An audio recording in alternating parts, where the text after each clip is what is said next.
what do we need to understand about oxytocin? Oxytocin is about bonding.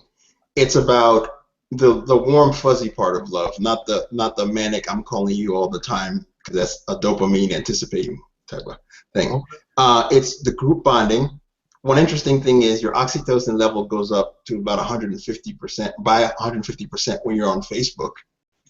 Really? Yeah, just using Facebook pushes it up that much. Now, oxytocin, what's important about it is, and people can see the other video we have, it's the mechanism of the attachment system. It's what is triggered when you feel like you're with your in-group, when you think about your significant other in your romantic relationships. It's also anxiolytic, so it helps you calm down when you're stressed. It's a soothing warm bath type of emotion. Other times that you get an oxytocin bath is after orgasm, during breastfeeding, and mothers when they're breastfeeding to kind of bond with their kids, and during labor, during delivery. Okay. So it's the group, it's the snuggle hormone is what people like to call it, the snuggle chemical. We're talking about, if we go back sort of to last week's where we focused on parts of the brain, and we're sort of talking about two parts today that we didn't really talk about last week, right? We're talking about the hypothalamus, and are we also talking about the pituitary? Yeah, because it's a sort of a two-step letting down. All right, so I have a visual for that. So I'm going to put that up. I actually have two visuals because these are really small. These are very small. So we're going to start with this one. And if you look on the left side of this visual, the bottom half where it says prefrontal cortex, you'll see right below that it says hypothalamus, and there's a line that runs up to the hypothalamus, and then next you'll see pituitary with a line that runs up there. Yeah. So it's in this sort of lower front part of the brain. Yeah. And now what I'll do is I'll shift. This is almost as if we had the ability to zoom in. This gives you a bigger image of those actual parts. So the little sort of two-lobed part that is the pituitary gland running up into the hypothalamus, right? Yep. Yep. So what's going on here, Manny? Well, you create the hypothalamus. I mean, you create the oxytocin, and it just goes down into the it's stored in the posterior pituitary. Okay. Yeah. And when you have these events, breastfeeding, lovemaking, stuff like that, then it's released into the system. It gets released and it travels right up to the hypothalamus? Well, it travels throughout your system. Oh, right, it goes everywhere. Right, Yeah. That makes sense. Okay.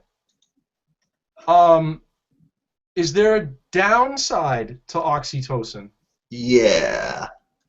And they call it the mother bear type behavior, where you're really tight with your in-group, but you also tend to, like when a mother is really protective of her babies, where if you're not part of the perceived trusted circle, there tends to be a lot of other, there's an aggressive side to it towards perceived other. Now, when you see this used strategically, say in marketing companies or in government propaganda, is the us versus them, where you create a threat.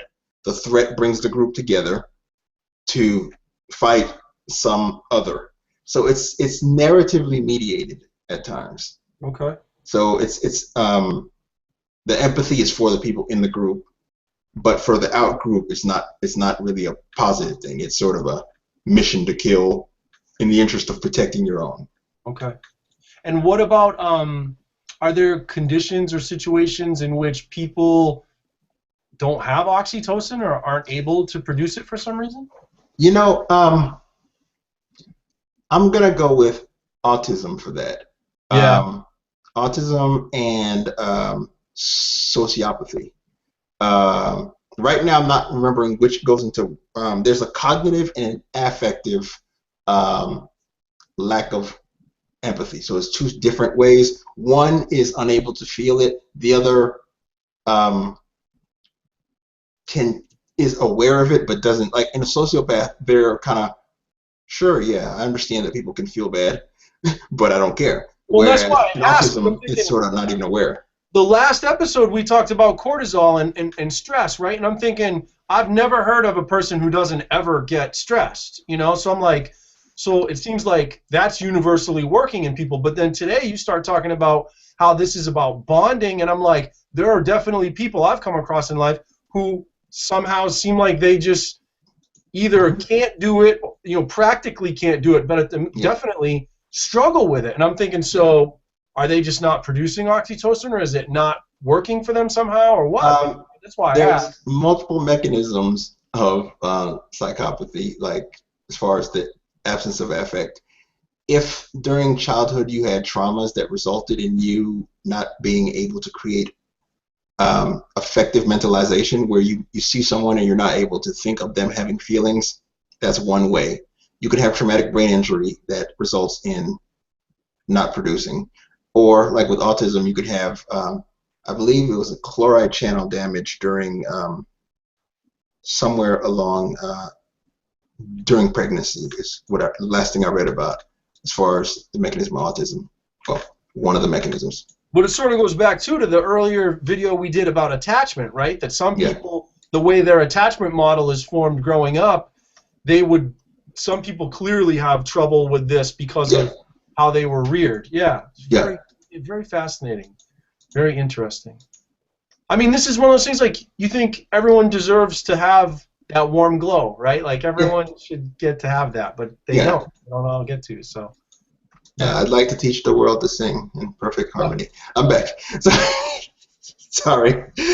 That's kind of, you know. That is where it is. That's the mindset. And the good thing about our current culture, except for the spread of the Western diet and diabetes along with it, is that we're developing a multicultural framing where we're developing a collective narrative that allows us to feel the empathy for people halfway around the world, because you perceive them more as part of your own species.